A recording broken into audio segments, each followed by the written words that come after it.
അസ്സലാമു അലൈക്കും വറഹ്മത്തുള്ളാഹി തആല വബറകാതുഹു. ബഹുമാനികളെ, ഇന്നത്തെ ക്ലാസ്സിൽ പരിചയപ്പെടുത്തുന്ന ഒരു പ്രധാനപ്പെട്ട വിഷയം, നമ്മുടെ ജീവിതത്തിൽ പല സമയങ്ങളിൽ സാമ്പത്തികമായ പ്രയാസങ്ങൾ കടന്നു വരും. ഇവിടെ സാമ്പത്തികമായ പ്രയാസമില്ലാതെ ജീവിക്കുന്നവർ തുച്ഛമായിരിക്കും. എന്നാൽ സാമ്പത്തികമായ പ്രയാസം, സാമ്പത്തികമായ ബുദ്ധിമുട്ട്, ടെൻഷന് നമുക്കൊക്കെയും ജീവിതത്തിൽ അനുഭവപ്പെട്ടതായിരിക്കും. എന്നാൽ സാമ്പത്തികമായ ഒരു പ്രയാസം വരാത്ത രൂപത്തിൽ നമ്മുടെ ജീവിതത്തെ ചിട്ടപ്പെടുത്താൻ ഒരു സൂറത്തിനെ കുറിച്ച് മഹാന്മാർ നമുക്ക് പരിചയപ്പെടുത്തി തരുന്നു. അത്രയും മഹത്വമുള്ള, മുജറബായ, പരിശോധിച്ച് ഫലം കിട്ടിയ, വല്ലാത്ത അത്ഭുതം നിറഞ്ഞ ഒരു സൂറത്തിനെ കുറിച്ചാണ് നിങ്ങൾക്ക് ഞാൻ പരിചയപ്പെടുത്തുന്നത്. ഏറ്റവും ചെറിയ സൂറത്താണ്, അത് ഒരു സമയത്താണ് നമുക്ക് പാരായണം ചെയ്യാനുള്ളത്. ഏതാണ് സൂറത്ത്?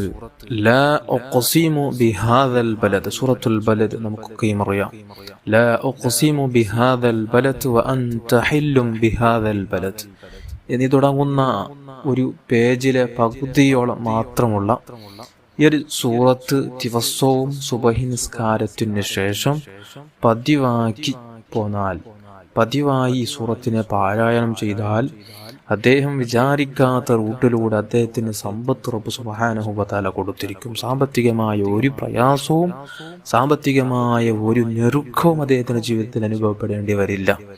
നമുക്ക് സാമ്പത്തികമായ വല്ലാത്ത ടൈറ്റുണ്ടാകുന്ന സമയങ്ങളിൽ നാം വിചാരിക്കാത്ത രൂപത്തിൽ ആ ഒരു കുടുക്ക്, ആ ഒരു കെട്ട് അഴിഞ്ഞു പോയി നമുക്ക് നല്ലൊരു വഴി റബ്ബ് സുബ്ഹാനഹു വ തആല കാണിച്ചു തന്നിരിക്കും. ഇത്രയും മഹത്വമുള്ള ഒരു സൂറത്താണ് സൂറത്തുൽ ബലദ്.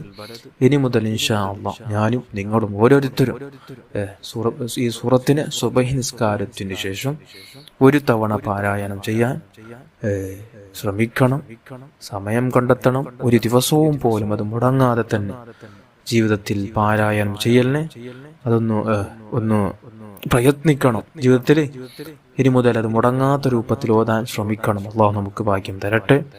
ആമീൻ യാ റബ്ബൽ ആലമീൻ. ഇസ്സത്തോടെ ജീവിച്ച്, ഇസ്സത്തോടെ മരിച്ച്, ഈമാനോടെ മരിച്ച് സ്വർഗം നേടുന്ന സജ്ജനങ്ങളെ കൂട്ടത്തിൽ അല്ലാഹു നമ്മെല്ലാവരെയും ഉൾപ്പെടുത്തട്ടെ.